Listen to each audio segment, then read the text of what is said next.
Hello, everyone. Welcome to Research for Beginners, the channel where we simplify research methods, statistics, and data analysis for students and early-stage researchers. One of the most common questions students ask in research is, how do we test whether two variables are related? For example, does more study time lead to higher exam scores?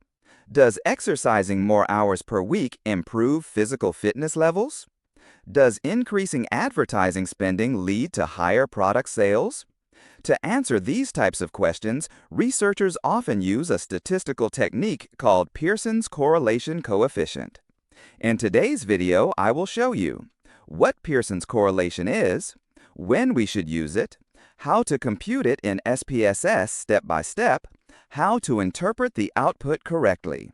By the end of this video, you will be able to run and interpret correlation analysis yourself. If you haven't subscribed to our channel yet, make sure you do it now. Otherwise, you might miss some very important videos on research methods. Pearson's correlation coefficient measures the strength and direction of the linear relationship between two continuous variables. It tells us whether two variables move together. The value of the correlation coefficient, represented by R, ranges between +1 and -1. Let us understand what this means. If R equals +1, this means a perfect positive relationship. When one variable increases, the other variable also increases perfectly. For example, more study hours, higher exam scores. If R equals -1, this means a perfect negative relationship. As one variable increases, the other variable decreases. For example, higher product price, lower demand. If R equals 0, there is no relationship between the variables. So Pearson's correlation helps researchers understand how strongly two variables are connected. Before using Pearson's correlation, we need to ensure some basic assumptions are satisfied. Pearson correlation is appropriate when, first, the variables are continuous variables, such as income, age, exam score, hours studied. Second, the relationship between variables should be linear. Third, the data should be approximately normally distributed. See our video on normal distribution and probability to understand this concept in more detail. Fourth, the observations should be independent. If these conditions are satisfied, Pearson's correlation is an appropriate statistical tool. Let us understand Pearson's correlation using a simple research example. Suppose we want to examine the relationship between study hours and exam score. Our research question is, does studying more hours improve exam performance? To answer this question, we will compute the Pearson correlation coefficient in SPSS. First, open SPSS software. You will see two main tabs, Data View, Variable View. Let us begin with Variable View.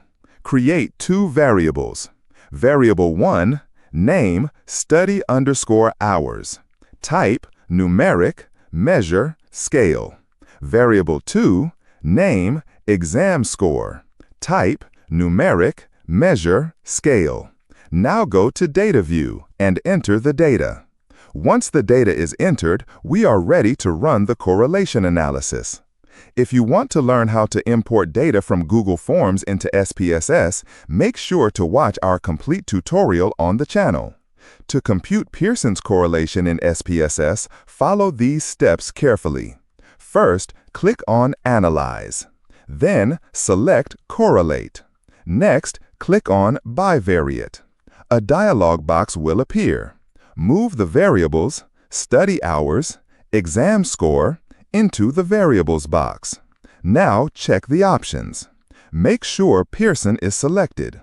Also ensure two-tailed significance is selected.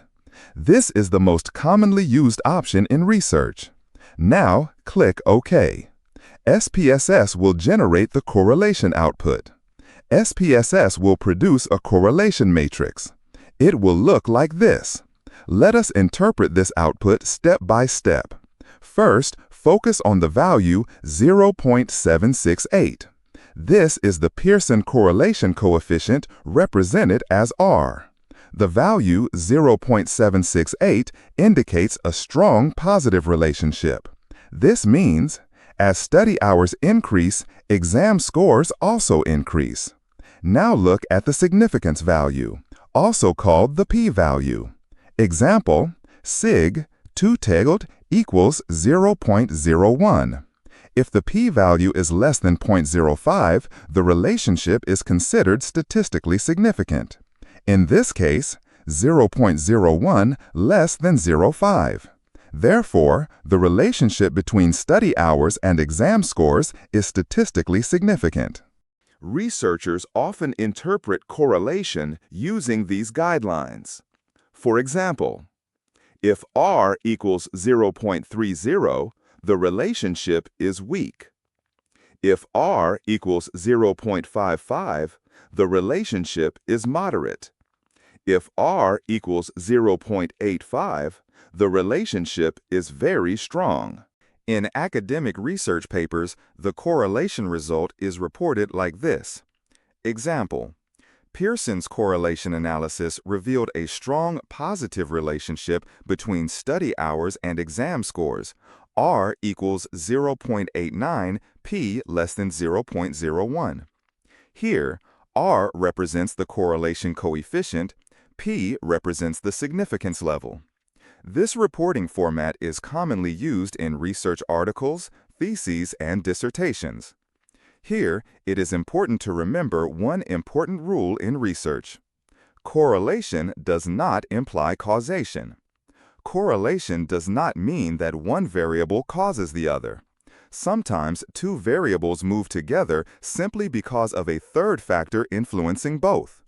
Example, ice cream sales and swimming accidents. Research data may show that when ice cream sales increase, swimming accidents also increase. This might create a positive correlation between the two variables. However, this does not mean that eating ice cream causes swimming accidents. The real reason. The third factor is hot weather, summer season. In hot weather, more people buy ice cream. In hot weather, more people go swimming. I hope this video helped you understand how to compute Pearson's correlation coefficient using SPSS. If you found this video helpful, please like the video, subscribe to the channel, and share it with your classmates and research colleagues. Thank you for watching, and I will see you in the next video.